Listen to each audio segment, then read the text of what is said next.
Largaron la 13ª prueba del programa sobre la distancia de 1000 metros. Agrupados los competidores, salió rápidamente a hacer la delantera por el lado exterior de la cancha. El número 10 estirando la ventaja sobre el competidor número 6. Muy cerca queda el 8, muy cerca lo hace el 11 por el lado exterior de la pista.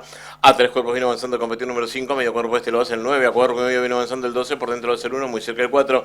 Muy cerca el competidor número 2. Están ya en la demarcación de los 600 metros y el número 10 al frente de la carrera con cuerpo y medio de ventaja sobre el 6. A 3 cuerpos lo hace el competidor número 8, medio cuerpo este viene avanzando el 11 por fuera, más abierto lo hace el competidor número 1. Van a ingresar en el tiro derecho final, 400 metros para el disco, siempre el 10 marcando el camino. 3 cuerpos de ventaja ahora sobre el número 6, a medio cuerpo lo hace el 8 junto a la emparizada. A 4 cuerpos por fuera viene avanzando el número 11, muy cerca queda el competidor número 1.